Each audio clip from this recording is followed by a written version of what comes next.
Here we are with the usual amount of chaos. I'm trying to get out late tonight, so I've got to teach the wilderness class, and then at 10 o'clock, we're going to drive about 2 hours down to the border, and Jen comes back at 3 o'clock in the morning, and I start hiking north.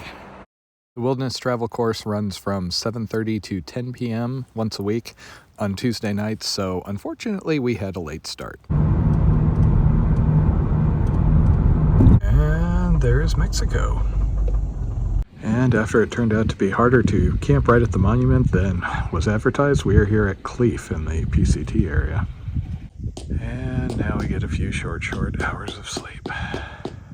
And welcome to a cold damn morning at Cleef. You can tell it's cold because I actually had to resort to wearing my rain gear. Per the forecast, it was around 31 degrees last night. Got here, everything has iced up, and now water is melting through the slats. So this is the Cleef PCT area. I didn't stay here when I came through back in 2020. It was kind of a weird period. I remember coming through using a porta potty that was sitting here and having some people watch me from a distance, but nobody was approaching. And at the time, we weren't sure, like, was it okay to be out here? Was it not? Et cetera, et cetera. So this camping area offered by Cleef is actually right off the PCT. But since it was muddy last night, Jen and I weren't actually able to get to the monument, so I'm gonna backtrack before I head forward. So you can just see the monument over there, right by the new and improved border wall. When I was here in 2020, it was still the old wall, which had kind of like solid panels. At some point, they actually shut down access to the terminus, upsetting people that were trying to do the PCT, of course, and replace it with this slat design. As a Southern California native, I'm usually fairly careful about camping down by the border, just because my past experiences have involved a lot of, gunfire in the distance or close, border patrol waking us up in the middle of the night, stuff like that. We got here last night at about 1:30, I think, and couldn't really find a good place to car camp back here. Fortunately, I knew about Cleef, so that's where we stayed. I really wanted to get another picture of Jen and I by the border. The mud was bad enough I didn't think we could drive up, and she was so tired. It was incredibly sweet of her to agree to do this, so I just wanted to get her to bed as quick as possible. And as you can see, this road is not Mazda 2 friendly. Last time I think we drove up to this, but it wasn't quite as eroded from all the heavy rains. I don't remember the wire fence here last time. I think you could walk right up to the border. We did have Border Patrol come up and say hello though. So I kind of expected it with how much traffic this gets, but the book that I signed in 2020 was not here. I'm not sure what they do with them. There's just a pad of paper. There are a couple of people who are section hiking. A couple of them started yesterday. I am kind of hoping I'm here before the crowds. That's why I came out. I don't think I'd come out in PCT season proper right now, just because, I like to be able to camp alone. At least this trail does have proper monuments at both ends. So I'm used to seeing videos and, pictures taken from the terminus where there's a whole group of hikers who are posing, right? Both times I've been here, absolutely alone. I didn't meet anybody till I ran into LJ and Bilbo partway over to Lake Morena last time. Which, as I have said before, I was totally okay with. I absolutely adored my 2020 experience and wouldn't do anything different. I just wish I could potentially have that experience again, because I'd totally do the PCT again. But I don't think I can stomach the crowds that my friends who did it the last couple of years were having. I didn't even have anybody at the I-10 Oasis when I did it. So yeah, just walk this way for about 2,600 miles and you'll see Canada. And it is still amazing to me that I've seen every step. Hell of a way to live a life, huh? Things were so crazy here in 2020. I mean, I was super excited for that. I'd been looking forward to it for months, but I didn't know how far I was gonna go. I wasn't planning to hit any towns. Jen was gonna support me because she was on emergency learning, all the schools were closed. And I had no idea if I was going to make Canada, if I was going to be able to, if I was going to have to get off after a week. I didn't know if I was physically going to be able to do it. Okay, it's thru hiker, you remember? And I wasn't even a thru hiker at that point.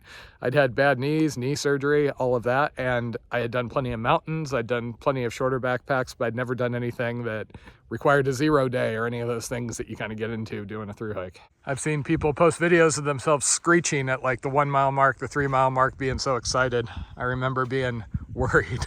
What have I gotten myself into, and am I going to be able to do this?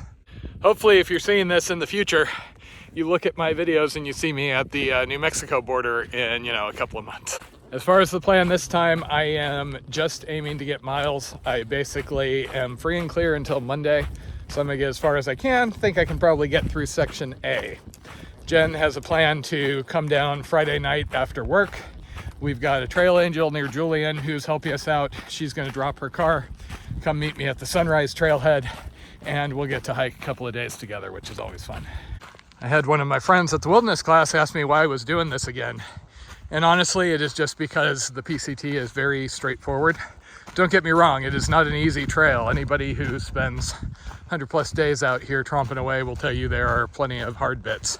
But it is set up for you to just kind of jump on and go. And I didn't realize that before I started this. And when I say jump on and go, people are often asked, one of the more common questions I get is, oh, that must be a lot of planning to be out for 6 months.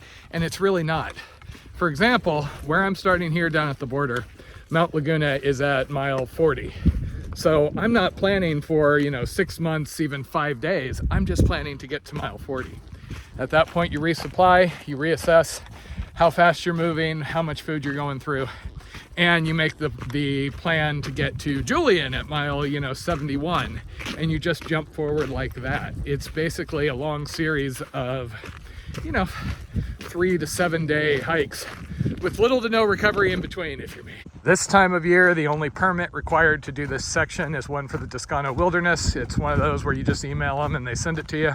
There are no crowds, and because it's the PCT, it's basically the polar opposite of the AT where they try and stick you all in the shelters. There are campsites all over the place.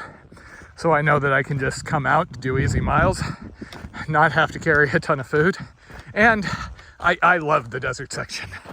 When I went to the PCT kickoff in, I think 2009 it was, I remember people going on and on about the desert, making it look like this big horrible thing. I started in May 5th. I was a late start. I had multiple heat waves, 95, 100 degree sections, and I still loved it. You have to adjust. You hike in the evening, a little more stuff like that. I don't really night hike because I like seeing the views, especially out here. But just the memory of going over some of these ridges as the sun was going down and getting to connect all these little points along the PCT that I'd done when I was peak bagging earlier on was just really cool. And it kind of breaks you in. So by the time you get up to Walker Pass in the Sierra, you're really strong.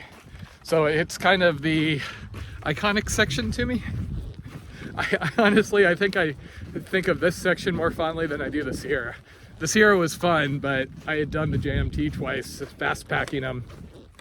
So this and Northern California excited me a lot more because it was trail I hadn't seen before. Yes, I am just a contrary individual. At least if you listen to my ex-girlfriends, all of whom I disagree with strongly. So my initial plan was to just have enough food to get me to Mount Laguna, pick up food there, and then try and make it to Jen. I ended up packing a little extra food. I have my, rice and bean mixes to get me through the entire 5 days. And I'll probably just keep on going until I get to Jen. That way I don't have to waste time. I can walk into Mount Laguna and buy more. It's just limited to whatever snacks I got. But Julian is a little bit of a hitch. An easy hitch, but still a hitch. And I only have 5 days out here until I have to go back to civilization to teach the fine folks at the wilderness class. So I want to maximize my time, not spend a bunch of time at the side of the road trying to get a ride in. My plan is to go right back out after this. So basically, Monday is a holiday for Jen. So Monday we'll go back, celebrate my birthday with some nachos and Mexican food, and then stay in a local campground. Tuesday night, wilderness class. It's every Tuesday night for a couple more weeks. And then the following morning, early on Wednesday, Jen is going to drop me off in San Mateo near the San Juan Hot Springs trailhead. And I'm going to do a 70-ish mile warm-up loop over the next 4 days, popping out just in time to go back and meet the wilderness class because we have their snowshoe outing that Sunday.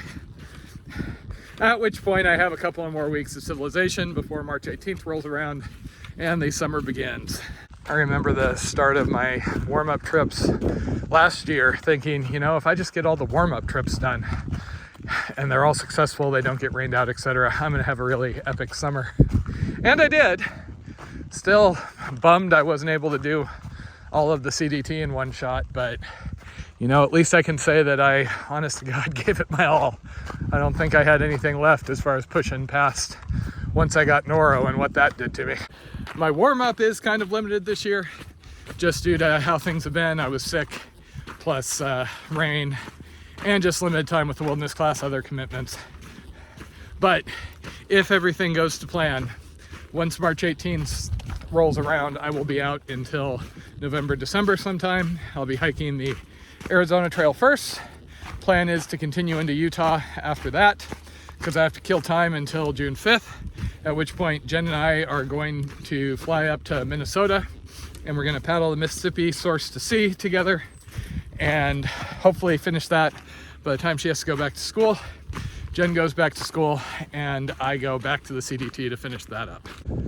So this is Cleef. This is where I spent the night last night, because again, with all the mud and the erosion, we weren't able to find a good place down closer to the border monument. This is a donation campsite basically set aside for PCT hikers. They just haven't really turned it over because class of 2023 isn't starting for another couple of weeks. For the record, I tried fairly extensively and had zero luck getting a hold of anybody on the phone here just to verify that it was okay to stay at the campsite. Some people did see me this morning though. Nobody rousted me. In 2020, I got dropped off late in the day.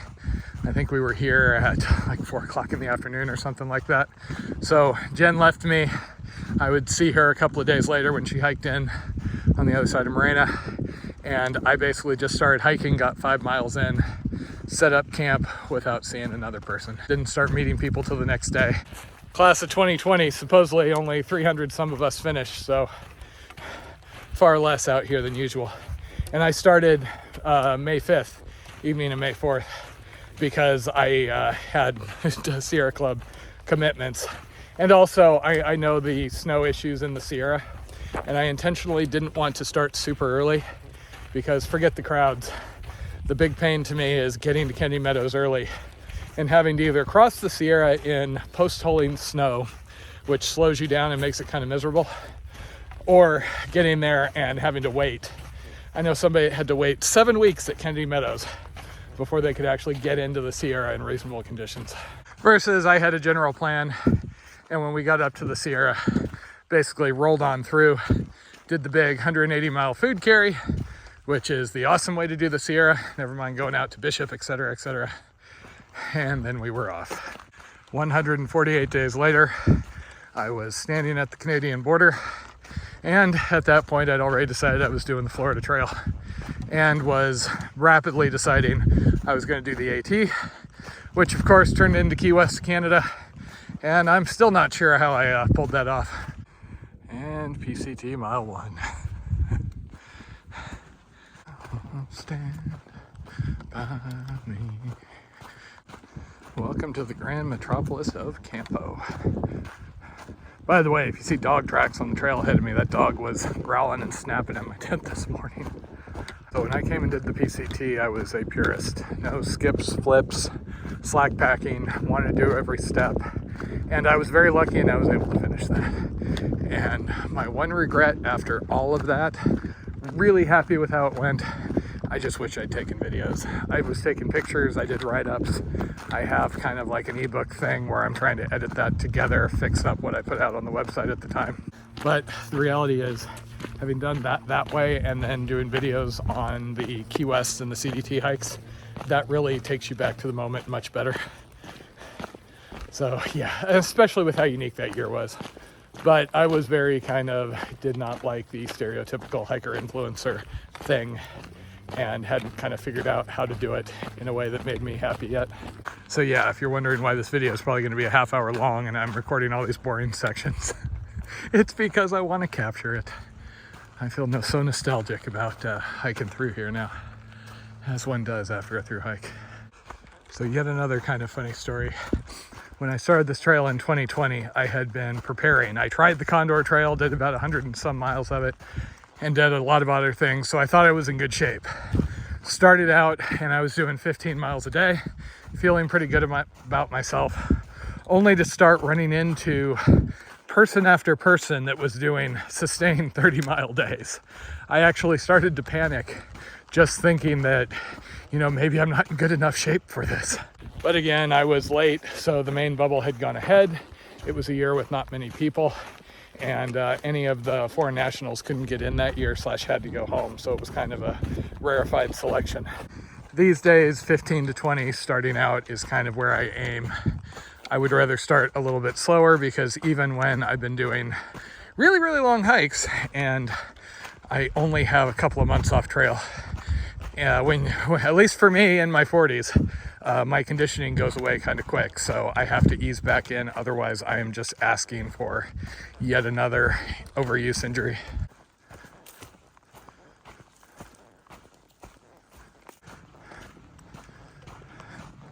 That's still the border wall off there to my left.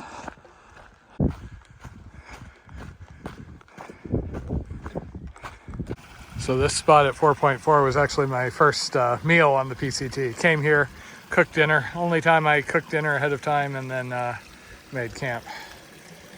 And then like 3 days later, I had Giardia. Good idea to filter on the PCT. So I'm pretty sure this is actually where I spent my first night on the trail. It's about 5 miles in. At the time, I decided, screw it, I'll post about it. Got about 100, yeehaw, go and get it, guy, stuff like that. And then 2 people yelling at me because of COVID and I shouldn't be out here and I should go home immediately.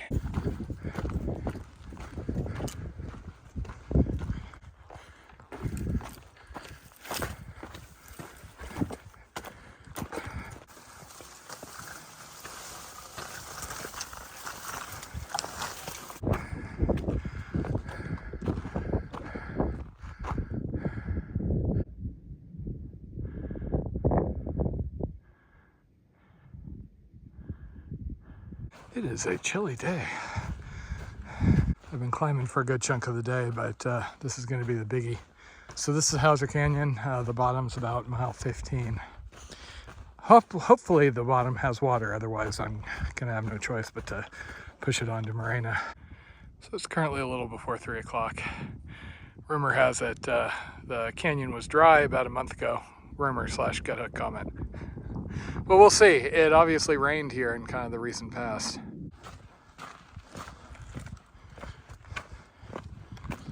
Yeah, I remember that sign.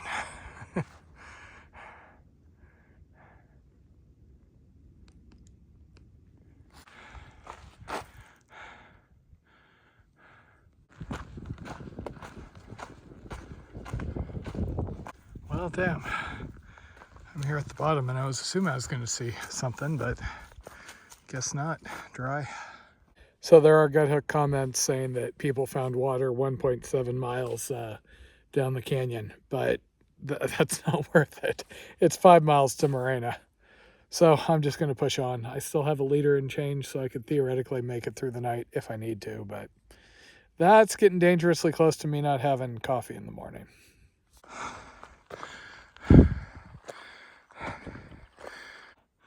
And yeehaw, up the far side. 5 o'clock, so if I could find water, I would at least be looking forward to a nice isolated camp. And I found just enough of a trickle to fill up, so I think I'm going to probably camp before Morena. I don't particularly want to go to Morena. It's a campground, and living in those, I'm familiar with the downsides, loud people, etc., etc.